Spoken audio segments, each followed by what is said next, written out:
黒浜市で暮らす子どもたちの日常は幼い頃からそれぞれの地域の中で始まります。天勝寺商店街の住宅街側にある天勝寺こども園。古くからこの町の子どもたちを見守ってきた小さな認定こども園です。園舎は決して新しくありません。しかし商店街で働く家庭や近隣に暮らす住民に長く利用され、天勝寺の日常に深く根付いてきました。地域の催しや祭りに園児たちが参加することもあり、親子2代にわたってこの園を知る住民もいます。周囲を住宅に囲まれた小さな園。その姿はここが特別な場所ではなく、人々の暮らしのすぐそばにある施設であることを物語っています。一方で進められている天勝寺再開発計画は、周辺道路の拡幅や土地整理などを通じてこの地域の生活環境そのものを変える可能性があります。天勝寺こども園もまたその影響と無関係ではありません。ここで遊び、ここから家へ帰り、やがて次の学校へと進んでいく。天勝寺で育った多くの子どもたちにとって、この園は町の記憶の一部でもあります。百瀬ゆりもまた、かつてこの場所で幼い時間を過ごした一人の子供でした。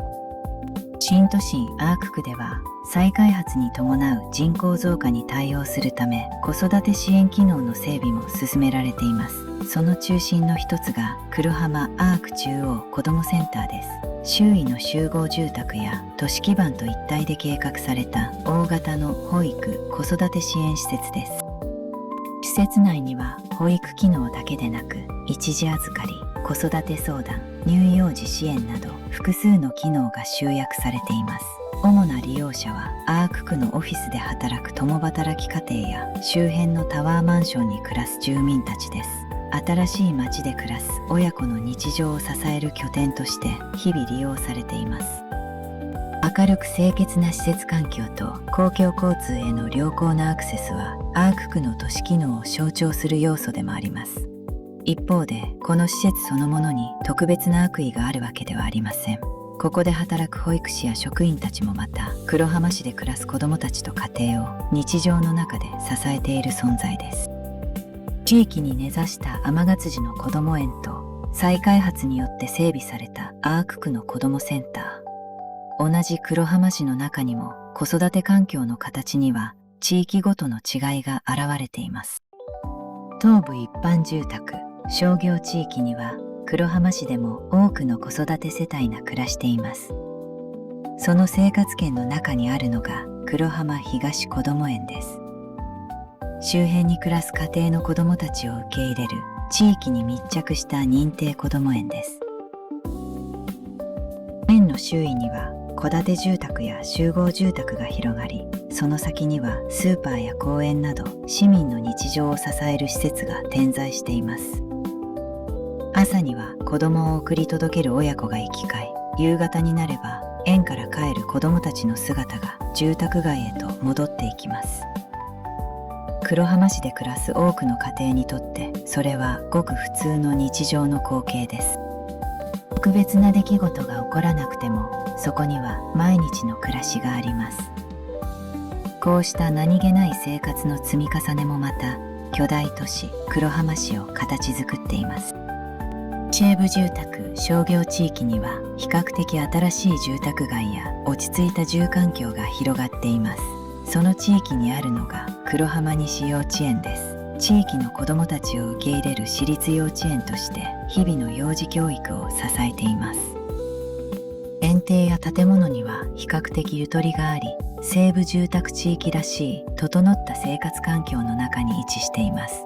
周囲には戸田住宅や集合住宅が広がり、子どもたちはそれぞれの家庭からこの園へ通っています。落ち着いた街並みの中で営まれる穏やかな日常の一場面です。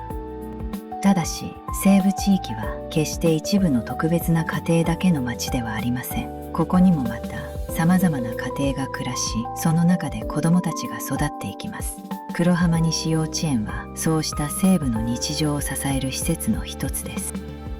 同じ黒浜市でも地域によって子育て環境の表情は少しずつ異なります。そうした違いもまたこの町の現実の一部です。宵崎町の夜は遊びに来る人たちだけでできているわけではありません。飲食店やホテル、医療、清掃、配送などこの時間に働いて町を支える人々もいます。その暮らしを足元から支えているのが宵崎夜間保育所です。宵崎町の住宅、地域との境界付近にあるこの小規模保育所では夕方から深夜にかけての延長・夜間保育が行われています。利用するのは夜の時間帯に働く家庭や一人親家庭など日中の保育だけでは対応しきれない事情を持つ人々です。ここには夜の街にも確かに暮らしがあることが現れています。宵崎町は歓楽街としての顔だけを持つ場所ではありません。その近くで働き、帰宅し、子供を迎えに来る人々がいる。そしてその子供たちの日常もまたこの町の中にあります。宵崎夜間保育所はそうした黒浜市のもう一つの現実を静かに支える施設です。地域に根ざした村もあれば再開発の中で整備された施設もあり、夜の仕事を支える保育所もある。黒浜市の子育て環境はそれぞれの地域の暮らし方に応じて形作られています。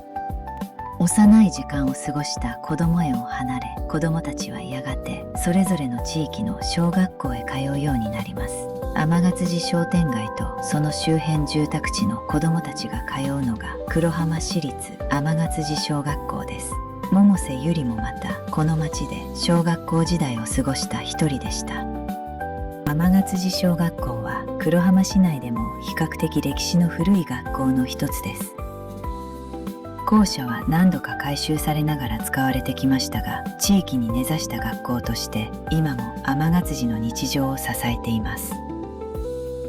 天勝寺こども園から進学する子どもも多く、地域の中で子どもたちの成長がつながっていきます。学校の周囲には住宅地が広がり、すぐそばには天勝寺の暮らしがあります。この学校は単なる教育施設ではなく、地域の記憶を受け継ぐ場所でもあります。一方で天勝寺再開発計画によって周辺道路の拡幅や住宅の立ち退きが進めば、学区の人口構成や学校の将来にも影響が及ぶ可能性があります。それでも教室の中には子どもたちの変わらない日常があります。授業を受け、友達と過ごし、季節ごとの行事を重ねながら子どもたちは少しずつこの町の中で育っていきます。天勝寺小学校はそうした日々を支える地域にとって大切な学校の一つです。黒浜市の小学校はそれぞれの地域の暮らしに寄り添うように配置されています。その姿は地域ごとの環境や都市の変化を映し出すものでもあります。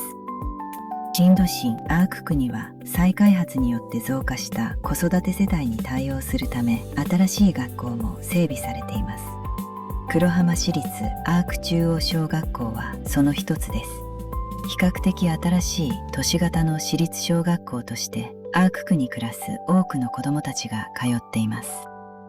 校舎には耐震や防災、バリアフリーへの配慮に加え ICT 教育にも対応した設備が整えられています。図書室や多目的教室、屋内活動スペースなども備え、黒浜市が進める新しい教育環境の一例となっています。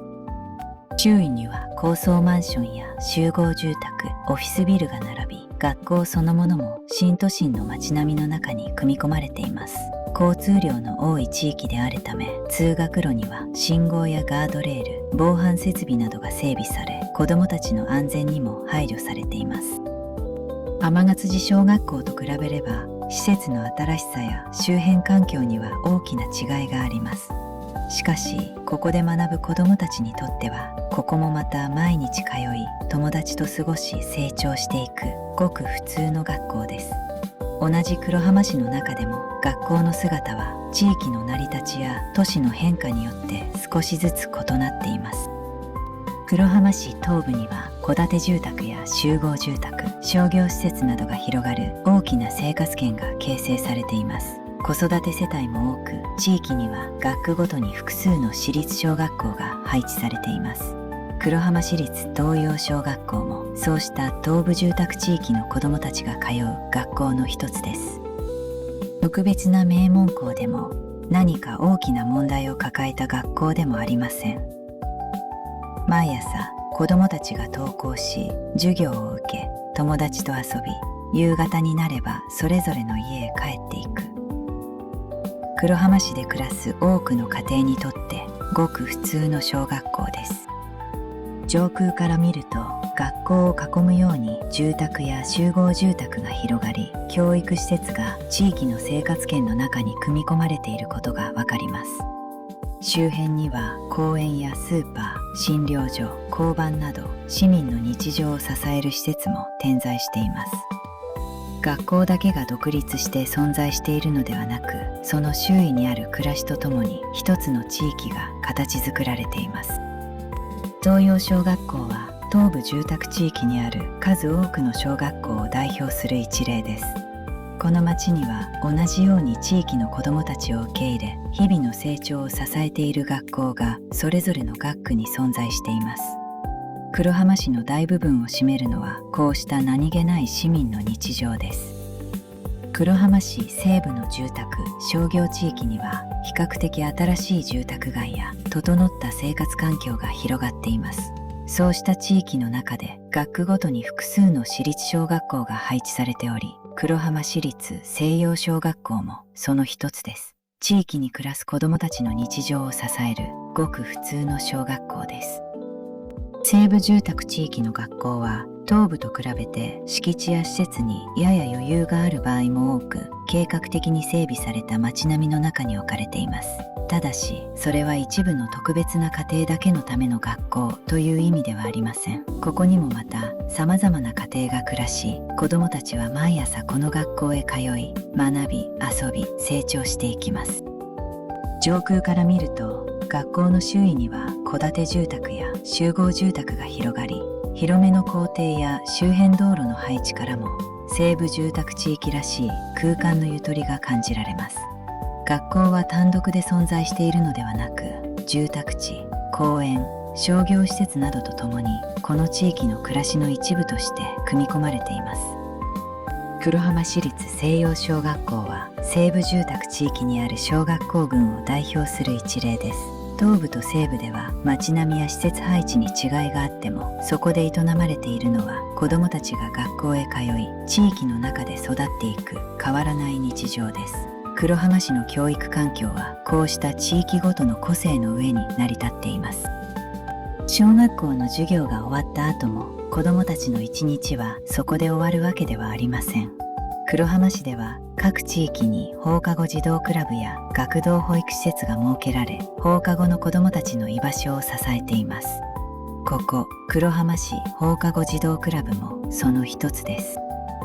主に利用するのは共働き家庭や帰宅時間が遅くなる保護者を持つ子どもたちです。学校が終わった後、子どもたちはここで過ごし、宿題をしたり友達と遊んだり、保護者の迎えを待ちながら午後の時間を過ごしていきます。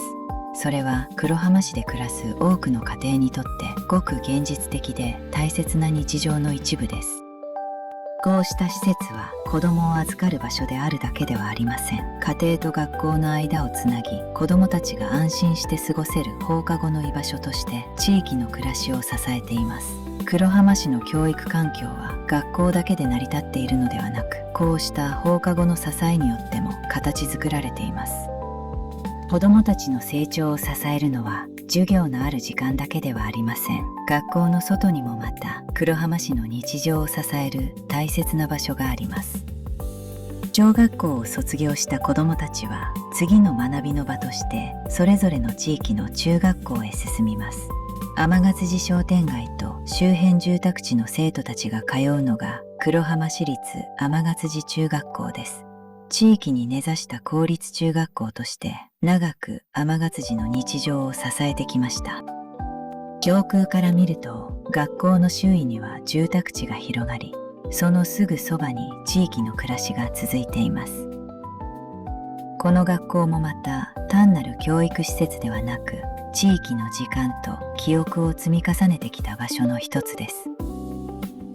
一方で天ヶ辻再開発計画が進めば、学区の人口構成や通学環境にも将来的な変化が及ぶ可能性があります。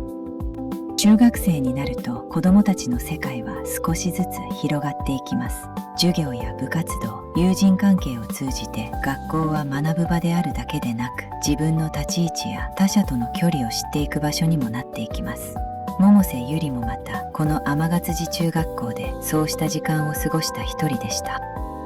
放課後になると生徒たちはそれぞれの帰り道へと散っていきます。中学生は小学生の頃よりも行動範囲が広がり、学校の外でも少しずつ自分自身の時間を持つようになります。街を見ながら帰る時間もまたこの年代の記憶の一部です。天ヶ辻中学校はそうした成長の途中にある子どもたちを支える地域の大切な学校の一つです。黒浜市の中学校もまたそれぞれの地域の暮らしに寄り添うように配置されています。そして生徒たちはその地域の中で子どもから若者へと少しずつ変わっていきます。新戸新アーク区では住宅開発と人口増加に合わせて教育施設も計画的に整備されています。黒浜市立アーク中央中学校はその中心となる中学校の一つです。比較的新しい都市型の公立中学校としてアーク区に暮らす生徒たちの学びを支えています。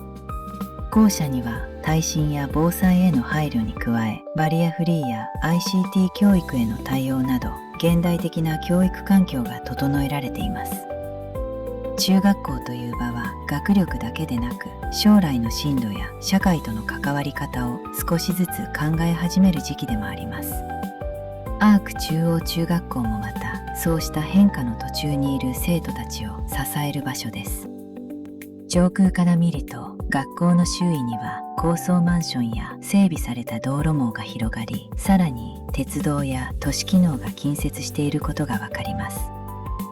広い校庭や体育館、プールなども含め、この学校は新都心の生活圏の中に組み込まれた中核的な教育施設の一つとなっています。天ヶ辻中学校と比べれば、施設の新しさや周辺環境には大きな違いがあります。しかし、ここで過ごす生徒たちにとっても、毎日の授業、友人関係、部活動、進路への悩みが積み重なっていくことに変わりはありません。同じ黒浜市の中でも、中学校の姿は地域の成り立ちを映し出しながら、生徒たちの成長を支えています。中学校は子どもたちが地域の中で育ちながら少しずつ自分の将来を意識し始める場所でもあります。黒浜市ではそうした時間を支える学校がそれぞれの地域に配置されています。黒浜市東部の住宅・商業地域には人口の多さに対応して複数の私立中学校が配置されています。黒浜市立東洋中学校もその一つです。周辺の複数の小学校から生徒たちが集まり、東部住宅地域に暮らす中学生たちの日常を支えています。特別な進学校でも何か大きな特徴を掲げた学校でもありません。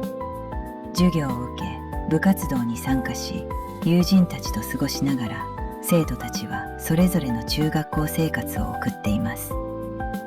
こうした学校こそ黒浜市に暮らす多くの若者にとって最も身近な学びの場です。上空から見ると学校の周囲には戸建て住宅や集合住宅が広がり、その中に校舎や体育館、グラウンドが配置されています。生徒たちは徒歩や自転車、地域によっては路線バスなどを利用しながらこの学校へ通っています。学校の周囲に広がる街そのものが彼らの日常の生活圏でもあります。放課後になれば部活動へ向かう生徒もいれば、友人と帰る者、駅や商店へ立ち寄る者もいます。黒浜市立東洋中学校は東部住宅地域にある中学校群を代表する一例です。この地域には同じように多くの生徒たちを受け入れ、それぞれの暮らしを支えている学校が存在しています。黒浜市西部の住宅・商業地域には比較的新しい住宅街や整った生活環境が広がっています。そうした地域の中で学区ごとに複数の私立中学校が配置されており、黒浜市立西洋中学校もその一つです。地域に暮らす中学生たちの日常を支えるごく普通の公立中学校です。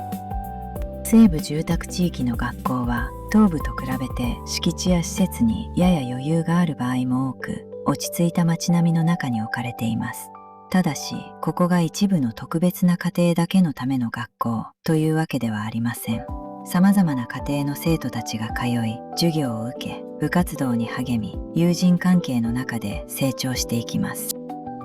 上空から見ると、学校の周囲には戸建て住宅や集合住宅が広がり、広めの校庭や体育館の配置からも西部住宅地域らしい空間のゆとりが感じられます。学校は単独で存在しているのではなく、住宅地や公園、生活道路とともにこの地域の暮らしの一部として組み込まれています。中学生になると生徒たちは学力だけでなく、進路や将来、自分自身の立ち位置についても少しずつ考え始めます。黒浜市立西洋中学校は西部住宅地域にある中学校群を代表する一例です。東部と西部で街並みや環境に違いがあっても、そこにあるのは生徒たちが学校へ通い、悩み、学び、成長していく変わらない日常です。中学校を卒業した生徒たちはそれぞれの進路に応じて高校という次の学びの場へ進んでいきます。黒浜総合高等学校は黒浜市における主要な高等学校の一つです。地域の若者たちが通い、学び、将来への準備を進めていく場所として日々の高校生活を支えています。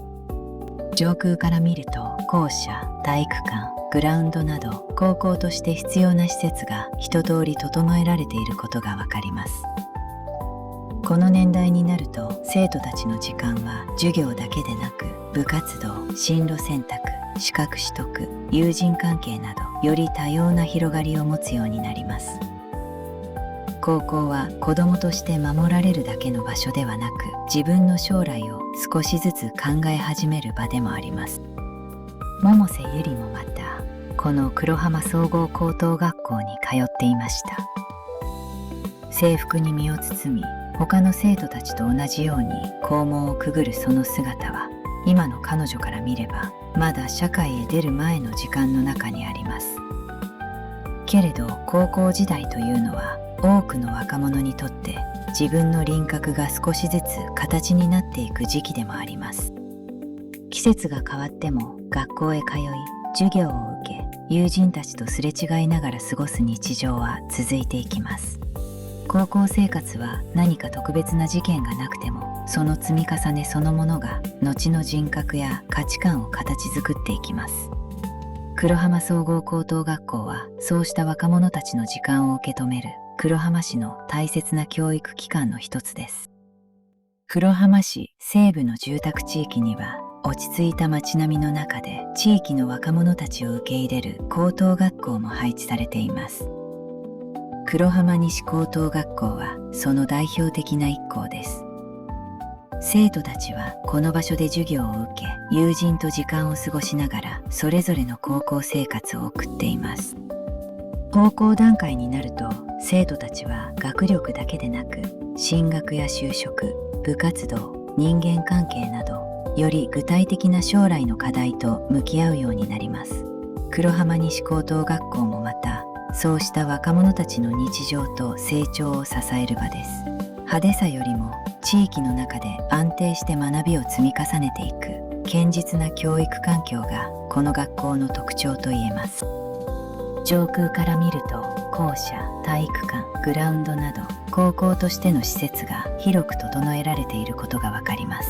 周囲には住宅地が広がり、この学校が西部住宅地域の暮らしと密接につながっていることも見て取れます。学校は単独で存在するのではなく、町の中で若者たちを育てる基盤の一つとして機能しています。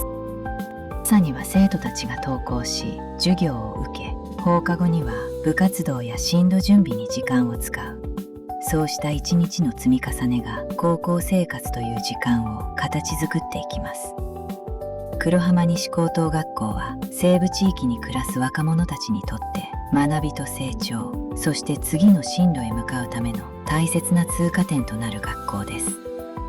黒浜工業高等学校は工業分野に特化した実践的な教育を担う高等学校です。機械、電気、建築、情報技術など地域産業を支える幅広い分野に対応し、生徒たちは専門的な知識と技術を段階的に学んでいきます。この学校の大きな特徴は、教室での学習だけでなく、実習や専門設備を活用した体験的な学びが重視されている点にあります。知識を身につけるだけでなく、実際に手を動かしながら理解を深めることで、将来の現場に直結する力を育てていきます。また、黒浜工業高等学校は、地域の産業や企業との結びつきも深く、卒業後は就職だけでなく、専門学校や大学への進学など、多様な進路へとつながっています。黒浜工業高等学校は技術を通じて未来を切り開く人材を育てる黒浜市の重要な実業教育機関の一つです。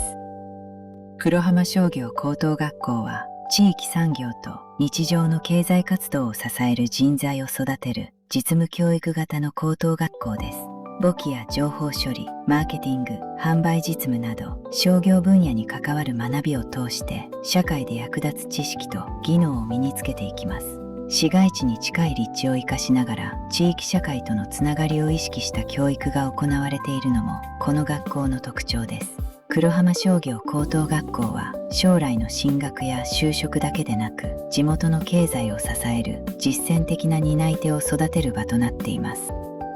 黒浜国際高等学校は外国語教育や国際交流に力を入れている私立高等学校です。英語をはじめとする語学教育だけでなく、海外の学校との交流や留学生の受け入れなどを通じて生徒たちがより広い視野を持つための教育が行われています。港湾や観光、海外企業とのつながりを持つ黒浜市において国際的な人材を育てる教育機関の一つとなっています。校内には一般教室のほか体育館やグラウンドなど高校生活を支える施設が整えられています。外国籍の生徒や海外で暮らした経験を持つ家庭の生徒も在籍し、様々な文化や価値観に触れる機会があることもこの学校の特徴です。ただし、特別な一部の生徒だけが通う学校というわけではありません。黒浜国際高等学校もまた生徒たちが学び、友人と過ごし、それぞれの将来へ向かって成長していく黒浜市の日常に根ざした高等学校の一つです。高校を卒業した若者たちの進路はさらに大きく広がっていきます。黒浜市立大学は黒浜市を代表する公立の総合大学です。人文、法学、経済経営、理工学、都市環境、教育など幅広い分野の教育と研究を担い、市内だけでなく周辺地域や全国各地から学生が集まっています。大学では高校までの学びをさらに深めながら、学生一人一人が自らの専門分野を選び、将来へ向けた知識や経験を積み重ねていきます。黒浜市立大学では一般的な学問分野に加え、都市計画、防災、環境、港湾産業など黒浜市そのものと深く関わる研究も行われています。市や企業との共同研究を通じて大学で生まれた知識が実際のまちづくりへつながることもあります。上空から見ると講義棟や研究棟、図書館、体育施設などが広いキャンパスの中に配置され、一つの大きな教育研究拠点を形成していることがわかります。周辺には学生向けの住宅や飲食店なども集まり、大学を中心とした小さな学生街も形作られています。大学は知識を学ぶだけの場所ではありません。異なる地域や環境で育った人々が出会い、それぞれの価値観に触れながら自らの進む道を考えていく場所でもあります。黒浜市立大学は教育と研究の両面からこの町の未来を担う人材を育てる高等教育機関の一つです。黒浜市立大学には総合大学としてのメインキャンパスとは別に医療分野を専門とするアーク医療キャンパスが設けられています。ここでは医学、看護、薬学、医療技術など黒浜市の医療を支える幅広い分野の教育と研究が行われています。学生たちは講義だけでなく実習や臨床教育を通して実際の医療現場につながる専門知識と技術を身につけていきます。上空から見ると教育・研究施設と大規模な医療施設が一体となって一つの巨大な医療拠点を形成していることがわかります。アーク区にある高度医療機関とも密接に連携し、学生の実習だけでなく臨床研究や医療技術の開発、人材育成なども行われています。大学で学ぶもの、研究を行うもの、そして実際に患者を見る医療従事者、それぞれの役割が同じ場所で結びつくことで、教育と医療の両面から黒浜市の高度医療を支えています。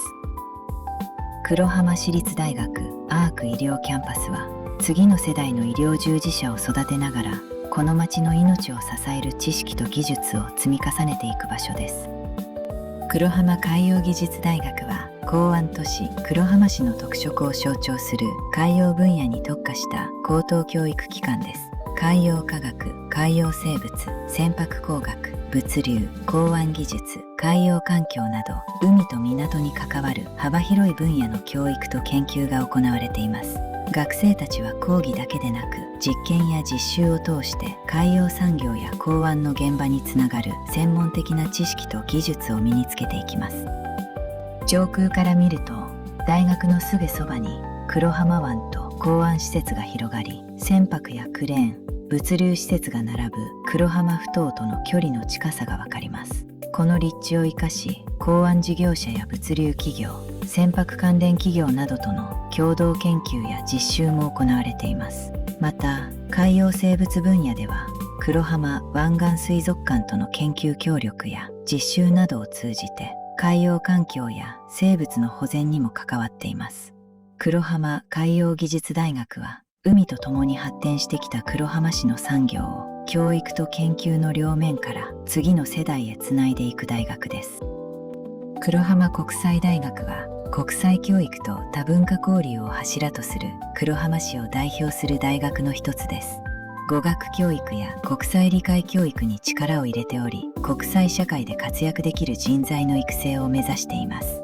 学内には多様な学びの場が整えられ、学生たちは語学、国際文化、国際ビジネスなど幅広い分野を学びながらそれぞれの進路を切り拓いていきます。都市部に位置するこの大学は利便性の高い立地と洗練されたキャンパス環境を生かし、多くの学生が集う学びの拠点となっています。上空から見ると広々としたキャンパスの中央に並木道が伸び、その両側に教育研究棟が整然と配置されています。開放感のある校内には講義棟や研究施設のほか、学生交流のための空間も整備されており、学問と交流の両面を支える環境が築かれています。また、国際大学としての性格を反映し、留学生の受け入れや海外大学との交流、異文化理解を深める取り組みも積極的に行われています。黒浜国際大学は地域に根ざしながらも世界へと視野を広げ、黒浜市の国際性を支える高等教育機関として重要な役割を担っています。黒浜市には大学とは別に専門的な知識や技能を身につけ、職業へとつなげるための専門学校も数多く存在しています。黒浜医療福祉専門学校は医療と福祉の現場を支える人材を育成する専門教育機関です。看護補助、医療技術、リハビリテーション、介護福祉、医療事務など医療や福祉に関わるさまざまな分野について実務を重視した教育が行われています。学生たちは専門的な知識を学ぶだけでなく、将来の現場を想定した実習を通して必要となる技術や対応力を身につけていきます。新都心アーク区周辺には大規模な医療機関が集まり、この学校も市内各地の病院やクリニック、福祉施設などと実習面で連携しています。そこで実際の医療や福祉の現場に触れながら、学生たちは卒業後の仕事へつながる経験を積んでいきます。またここで学ぶのは高校を卒業したばかりの若者だけではありません。一度社会へ出た後、新しい職業を目指して学び直す人もいます。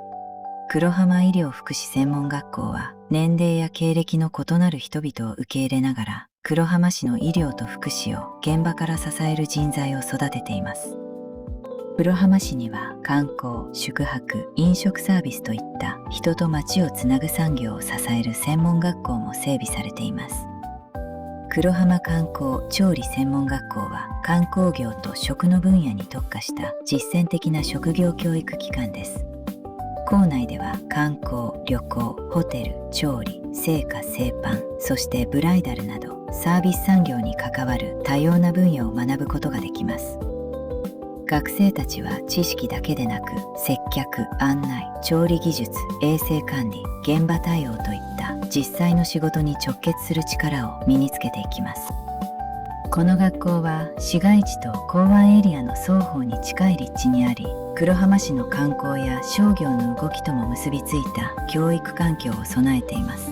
周辺には宿泊施設や商業施設も多く、観光都市としての機能を持つ黒浜市の中で実務に即した学びを展開しているのが特徴です。また観光や飲食の仕事は人に安心や楽しさを届ける現場でもあります。そのためこの学校では技術の習得に加えて接遇、コミュニケーション、チームワークといったサービスを支える基礎力も重視されています。黒浜観光調理専門学校は黒浜市の観光、食、そしておもてなしの分野を担う人材を育てる専門教育の拠点となっています。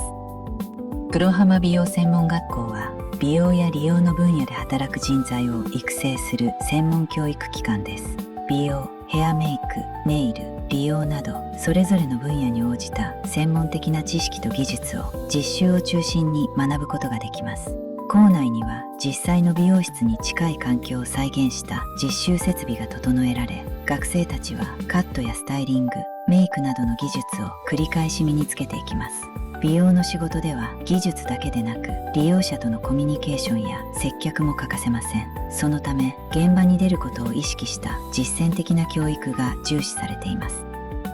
学校は市街地の商業地域に位置し、周囲には美容室や飲食店、商業施設などが集まっています。こうした街中の立地も学生たちが流行や人の動きを身近に感じながら学べる環境の一つとなっています。卒業後は美容師や理容師、ヘアメイク、ネイルなどそれぞれが身につけた技術を生かして様々な現場へ進んでいきます。黒浜美容専門学校は人の外見を整える技術だけでなく、その仕事を通して人と関わる力を育てる黒浜市の職業教育機関の一つです。黒浜港湾技能研修センターは黒浜港をはじめとする港湾、物流の現場で働く人材を育成する職業訓練施設です。ここでは港湾荷役、クレーンやフォークリフトの操作、玉掛け、倉庫物流業務、安全管理など港の仕事に必要となる実践的な技能を学ぶことができます。港湾作業では大型機械や重量物を扱う場面も多く、わずかな判断ミスが大きな事故につながることもあります。そのため機械の操作技術だけでなく、安全確認や作業手順、周囲との連携についても重点的な訓練が行われています。上空から見ると研修施設のすぐ背後にはコンテナヤードや大型クレーン、倉庫など実際の港湾施設が広がっています。研修生たちはこうした港の現場に近い環境の中で実務を想定した訓練を重ねていきます。黒浜港は国内外から多くの貨物が集まり、市の物流や産業を支える重要な拠点です。そしてその巨大な物流機能を動かしているのは設備だけではありません。機械を扱い貨物を動かし安全を守る一人一人の技術者がいてこそ港の日常は成り立っています。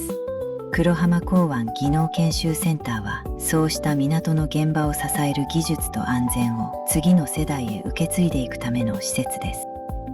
黒浜市立職業能力開発センターは、働くために必要な技術や資格を身につけるための私立の職業訓練施設です。ここでは自動車整備、溶接、金属加工、電気設備、機械保全、建築設備、物流設備など黒浜市の産業を支える様々な分野の訓練が行われています。講義だけでなく、実際の機械や設備を使用した実習を通して仕事の現場で必要となる技能を身につけていくことがこの施設の大きな特徴です。また、資格取得の支援や企業向けの研修、すでに働いている人を対象とした技能向上のための訓練なども行われています。施設内には教室だけでなく、大型の実習棟や作業スペースが設けられ、様々な職種を想定した実践的な訓練環境が整えられています。ここで学ぶ人々の経歴は様々です。新たに仕事へ就こうとする若者もいれば、一度社会へ出た後に別の職種を目指す人、失業や離職を経験し、再び働くための技術を身につけようとする人もいます。職業教育は学校を卒業するまでのものだけではありません。社会に出た後でも新しい技術を学び、新しい仕事へ進むことはできます。黒浜市立職業能力開発センターは、そうした人々の再出発と技能向上を支えながら、黒浜市の産業を現場から支える人材を育てています。黒浜市には公立私立の学校だけでなく、進学や受験を支える学習塾や予備校も数多く存在しています。黒浜アカデミー予備校は、黒浜中央駅の近くに校舎を構える代表的な進学予備校の一つです。中学生から高校生までを対象に、大学受験や高校受験に向けた指導を行い、国公立大学や医学部、難関大学など様々な進路に対応しています。授業形式も一つではありません。集団授業に加えて、個別指導や映像授業、自習室などが用意され、生徒一人一人が自分の目標や学習状況に合わせて利用できる環境が整えられています。学校の授業を補うために通う生徒もいれば、志望校への合格を目指して放課後や休日の多くをここで過ごす生徒もいます。黒浜中央駅周辺には、こうした学習塾や予備校が集まり、市内各地から多くの生徒が通っています。学校が日々の教育を担う場所なら、学習塾や予備校はその先にある進路や目標へ向かうための学びを支える場所です。黒浜市では、学校の外にも子どもや若者たちの学びを支える様々な教育環境が形成されています。学校の授業が終わった後、子どもたちが過ごす場所は家庭や学童保育だけではありません。黒浜市では各地域に児童館や児童センターが設けられ、子どもたちが放課後や休日を安心して過ごせる居場所が用意されています。黒浜東児童センターも東部住宅地域に暮らす子どもたちを支える施設の一つです。ここでは友達と遊んだり、本を読んだり、宿題をしたりしながら、子どもたちはそれぞれの時間を過ごします。学校や学年の違う子どもたちが同じ場所に集まることで、普段の学校生活とは異なる交流が生まれることもあります。また、子どもが一人でも立ち寄れる地域の身近な居場所としての役割も担っています。児童センターは単に遊ぶためだけの施設ではありません。子どもたちを地域の中で見守り、家庭や学校だけでは支えきれない時間を受け止める場所でもあります。周囲には住宅や公園が広がり、学校から帰った子どもたちがそのまま立ち寄れる生活圏の中の身近な施設として利用されています。黒浜東児童センターは、子どもたちが安心して過ごし、人と関わりながら成長していくための地域の大切な居場所の一つです。子どもを育てるために必要なのは、保育園や学校だけではありません。黒浜市では、子育てをする家庭そのものを支えるため、各地域に子育て支援施設が設けられています。黒浜東子育て支援センターもその一つです。ここでは子育てに関する相談をはじめ、一時預かり、親子同士の交流、子育てに関する情報提供など様々な支援が行われています。初めて子供を育てる家庭にとっては、日々の小さな疑問や不安を相談できる場所があることも大切な支えの一つです。また、親子で利用できる交流スペースでは、子供を遊ばせながら保護者同士が言葉を交わすこともできます。子育てはそれぞれの家庭だけで抱えるものではありません。家庭の状況や働き方、子どもの成長によって必要となる支援も変わっていきます。こうした施設はその時々の困りごとに寄り添いながら、親と子が地域の中で孤立することを防ぐ役割も担っています。黒浜東子育て支援センターは、子どもの成長だけでなく、子育てをする人々の暮らしそのものを支える地域の身近な拠点です。